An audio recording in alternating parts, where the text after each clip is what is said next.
गोटे जंगल रे दुईटी बिलुआ रोते बिलुआ एवं तार पत्नी दुहे रोते एमती खुशी रे रुहंती। आउ बिलुआ सकाळू जाए तार शिकार करिकरी आने आउ तार पत्नी की खाइबा को दिए। से बहुत टेस्टी टेस्टी खाना खाइबा को बहुत भल पाए।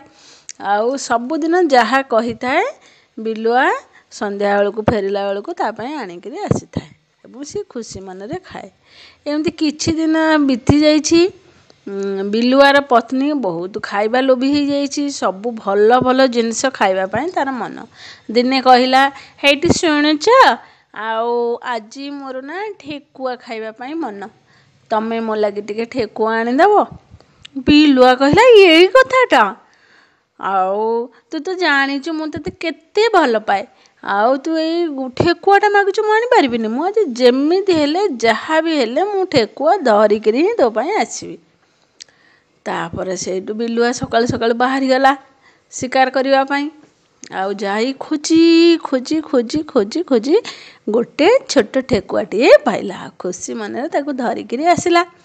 बिलुआर पत्नी से ठेकुआटी को देखते सते ना कौन तुम केते भल, मु जहाँ कहूँ मो लगी धरिकरी पलि आसुच, मु बहुत खुशी तुम लगी।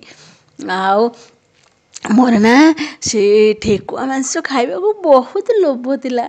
बहुत कौलिया मांस मत बहुत भल लगे। बहुत दिन इच्छा करी जहाँ मो से इच्छा आज पूर्ण है। तापरे बिलुआर पत्नी खुशी मनरे ठेकुआटी को खाईदेला। तापरे एमती धीरे धीरे धीरे धीरे तार जहाँ इच्छा करे बिलुआ ताको आनिकरी खाइबा को दिए, से खाए। दिने बिलुआ असुस्थ हो पड़ा, ताको देह बहुत खराब थिला। से आउ सकाळू उठी पारला नहीं, सोई थाए। हेटू बिलुआर पत्नी कहला कौन है तुमर, तुम शोच कहीं ना? मोर देह भल ना, मत देह बहुत असुस्थ अच्छी, मु आज आउ शिकार करने जापारि किसी आने तो भी जापारि, तू कौन खाइबू? से बिलुआर पत्नी कहला तुम कि कथा कह, तुम देह भल ना, मु कौन खाइबा कथा कहूँ तुमको, जोटा घर अच्छी मु खाईदेवी। हो एमती बिलुआ किछि दिन असुस्थ रहिला। बिलुआर पत्नी जहाँ घरे थिला खाइला, किंतु ता मन मानु न थाए, ताकू सी तो खाइबा लोभी। तापर बिलुआर जितेबाला देह भल होगला, बिलुआ बाहरिला खाइबा आनिबा पई। आउ कहला हेटी शुणुच आउ तमे ना, बिलुआ कहला कौन है कहूनु ना? कौन कहबी, मत ना आज टिके माछ खाइबा पई, बड़ माछ खाइबा पई इच्छा होछि। केमिति आनिबो तमे माछ? बिलुआ कहला यही कथाटा, मते जेते कष्ट हो मु तो लगी निश्चय माछ धरिकरी आसबी, जेमिति हेले आनिबी। बिलुआर पत्नी कहला तुम केते भल, मु जहाँ कहूँ मो लगे आनी दउछु, मु बहुत खुशी तुम पाई। आउ बिलुआ कहला हऊ मत अपेक्षा करिकरी था, मु जाउची आ निश्चय माछ धरिकरी तो पाई आसबी। सेठू बिलुआर पत्नी कहला हेठ जाओ, मु तुमको अपेक्षा करी रही, तुम आसिले मु खाइबी। हऊ तापर सेठू बिलुआ सेठू गला, किंतु मनरे भाबु थाए केमिति कोठु माछ केमिति आनिबो। से बहुत चिंतार थाए, तथापि मनर आशा भरसा थाए, विश्वास थाए जेमिति हेले ता स्त्रीर इच्छा को से पूर्ण करिवो, सेति जाऊ थाए। एमती जाई जाई जाई जाई कहला आउ कोठी तो जाई हेबनी, नदी कूल रे ही माछ मिलिबो। जाईकरी नदी कूल रे बसिला गोटे गछ पाखरे बसिकरी भाबु थाए। देखिला बेलको दुईटी बिलेई गोटे पत्थर उपरे बसिछंती, आउ नदीर पानी को लक्ष्य करिकरी बसिछंती। बिलुआ मनरे शंका जात होला, कहला कौन ये बिलेई दी जण काईके बसिछंती नदी कूल रे? तापरे सेठू कहला ताको कथा टिके सुनिबी, से माने कौन कथाबार्ता होउछंती। तापरे दुई जण जाक बिलेई कथा होउछंती, हेटी शुणुचु टुनी आउ कौन करिबा, आउ आज माछटा बड़ माछ गोटे धरिकरी नबा। हेटू टुनी कहूची हाँ परा मुनि, आमे माछ आज नेले बहुत टेस्ट लागिबो, दी अंजा खाइबा सांग होइकरी। हऊ रह। तापरे एमती कही कही कही कही टुनी सेठू लक्ष्य करी बसिथिला पानी की, जेमिति गोटे माछटे आसिला टप किना माछ पानी पाखकू डेई पइला। आउ जाइकरी माछ को धीरे सुस्ते माछ को धरी पकेला। माछटा बहुत बड़ा थिला। ଡାକିଲା ମୁନି ମୁନି ମୁନି ଆଉ ଆସେ ଆସେ ଆସେ ମାଛକୁ ଧର ମାଛ ପଳେଇବ ବଡ଼ ମାଛଟା। ତାପରେ ମୁନି ସେଇଠୁ ଡେଇଁ ପଇଲା। ଡେଇଁକିରି ସେଇଠୁ ଟୁନି ମୁନି ମିଶିକିରି ସେ ମାଛକୁ ସେଇଠୁ ଧରିକିରି ଧୀରେ ଧୀରେ କରି ଉପରକୁ ଆଣିକିରି ଆସିଲେ। ଏତେ ବଡ଼ ମାଛଟା ଥାଏ ଧରିକି ଆଣି ଯେତେବେଳେ ବାହାରେ ରଖିଦେଲେ, ବିଲୁଆ ସବୁ ଦୂରରୁ ଥାଇ ଦେଖୁଥାଏ।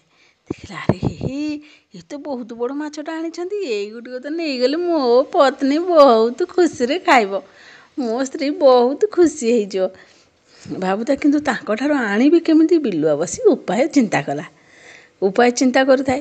ତାପରେ ଟୁନି ମୁନି କଥା ହେଲେ, ଟୁନି ଆଉ ମୋତେ ଏ ମାଛଟା ଦେ, ମୁଁ ଅଧିକା ଖାଇବି। ସେଇଠୁ ଟୁନି କହିଲା ତୋ ମୁଣ୍ଡ ଫୁଣ୍ଡ ଖରାପ ହେଇଗଲେଣି ନା ମୁନି, ଏଇଟା ମୁଁ ଧରିଛି, ପ୍ରଥମେ ମୁଁ ଯାଇକିରି ସେ ମାଛଟାକୁ ଧରିଥିଲି, ଏ ମାଛ ମୋର। ମୁନି କହିଲା ନାଇଁ ଏ ମାଛ ମୋର, ମୁଁ ନ ଧରିଥିଲେ ତୁ କ'ଣ ଉପରକୁ ଆଣିପାରିଥାନ୍ତୁ, ମୋର ଏ ମାଛ ଉପରେ ମୋର ଅଧିକାର ଅଛି। ଟୁନି କହିଲା ନାଇଁ ମାଛ ଉପରେ ମୋର ପୁରା ସମ୍ପୂର୍ଣ୍ଣ ଅଧିକାର, ମୁଁ ତୋତେ ଅଳ୍ପ ଦେବି ଆଉ ମୁଁ ସବୁ ଖାଇବି। ମୁନି କହିଲା ନାଇଁ ମୁଁ ତୋତେ ସାହାଯ୍ୟ ନ କରିଥିଲେ ତୁ ମାଛ ଉପରକୁ ଆଣିପାରିନଥାନ୍ତୁ, ମୁଁ ଅଧିକା ନେବି, ତୁ କମ୍ ଖାଇବୁ। ଦୁହେଁ ଝଗଡ଼ା କଲେ, ଜୋର ଝଗଡ଼ା ହେଲା। ତାପରେ ବିଲୁଆ ତ ଦୂରରୁ ଥାଇକି ସବୁ ଦେଖୁଥାଏ, ତାକୁ ତ ବୁଦ୍ଧି ଆସିଗଲା। ତାପରେ ସେଇଠୁ ଧାଇଁ ସେଇଠୁ ଗଲା, କ'ଣ ହେଲା। ସେଇଠୁ ଟୁନି କହୁଛି ବିଲୁଆ ଭାଇ ତମେ ଦେଖ ତ, ଇଏ ପାଣି ଭିତରକୁ ମାଛ ଆଣିଛି ମୁଁ ପ୍ରଥମେ ମାଛ ଦେଖିଲି, ମୁଁ ଯାଇକିନି ମାଛକୁ ଧଇଲି, ମୁନି କେମିତି କହୁଛି ମାଛରୁ ଅଧା ନେଇଯିବ ବୋଲି, କହୁଛି ମାଛ ସିଏ ଅଧିକା ନେଇଯିବ, ମୋତେ ଟିକେ ଦେବ। ମୁନି କହୁଛି ବିଲୁଆ ଭାଇ ତମେ ଶୁଣ ତ, ଏ ଟୁନି ସିନା ପାଣି ଭିତରକୁ ଯାଇଥିଲା, ଯଦି ମୁଁ ନ ଧରିଥାନ୍ତି ସେ ମାଛଟାକୁ ଉପରକୁ ଆଣିଥାନ୍ତା କି, ମୋ ସାଙ୍ଗେ କେମିତି ଝଗଡ଼ା କରୁଛି ଆଉ କହୁଛି ସିଏ ଅଧିକା ନେବ, ମୋତେ କମ୍ ଦେବ, ତମେ ବିଚାର କର। ବିଲୁଆ କହିଲା ଏଇ କଥା ପାଇଁ ତମେ ଝଗଡ଼ା କରୁଛ, ଛେ ଦିଅ ମୁଁ ସେ ମାଛକୁ ସମାନ ଭାବରେ ବାଣ୍ଟି ଦେବି, କିନ୍ତୁ ଗୋଟେ ସର୍ତ୍ତରେ। ଟୁନି ମୁନି କହିଲେ କ'ଣ କୁହ ଜଲ୍ଦି କୁହ, ତମେ ଯଦି ମାଛଟାକୁ ବାଣ୍ଟି ଦେବ, ଆମ ଭିତରେ ଝଗଡ଼ା ସମାପ୍ତି ହେବ, ତାହେଲେ ଆମେ ଯାହା ତମେ କହିବ ଆମେ ସବୁ ମାନିବୁ। ସେଇଠୁ ବିଲୁଆ କହୁଛି ହଁ ଯେ, କିନ୍ତୁ ମୋତେ ବି ଗୋଟେ ଭାଗ ଦରକାର, ମୁଁ ଏତେ ସମାନ କରି ବାଣ୍ଟିବି ନା, ତ ମୁଁ ଗୋଟେ ଭାଗ ନ ନେଲେ ମୋର କେମିତି ହେବ, ମୋର ବି ତ କିଛି ଫାଇଦା ଦରକାର ନା। ସେଇଠୁ ଟୁନି ମୁନି ଟିକେ ଭାବିଲେ, କହିଲେ ହଉ ଠିକ୍ ଅଛି, ତମେ ଗୋଟେ ଭାଗ ନେବ ଆମେ ନେବୁ। ସେଇଠୁ ତାପରେ ସେଇଠୁ ବିଲୁଆ କହିଲା ହଉ ତାହେଲେ ଚିନ୍ତା କରନି, ତମେ ଧୀରେ ସ୍ଥିର ହେଇକିରି ଶାନ୍ତ ମନରେ ଦିଜଣ ଯାକ ବସ, ମୁଁ ବାଣ୍ଟି ଦେଉଛି। ତାପରେ ବିଲୁଆ ସେଇଠୁ ପାଟିରେ ମାଛକୁ କାମୁଡ଼ିକିରି 3 ଭାଗ କଲା। ତାପରେ ଭଲ ମାଛ ତା ଭାଗରେ ପକେଇଲା, ଆଉ ଖରାପ ମାଛ ସବୁ, ଖରାପ ଖଣ୍ଡ ସବୁ ଟୁନି ଆଉ ମୁନି ପାଖରେ ପକେଇଲା। ପକେଇକି 3 ଭାଗ କରିଦେଲା। କହିଲା ଦେଖ କେମିତି ସମାନ ଭାବରେ ବାଣ୍ଟି ଦେଲି, କେତେ ସୁନ୍ଦର ଭାବରେ ବାଣ୍ଟି ଦେଇଛି।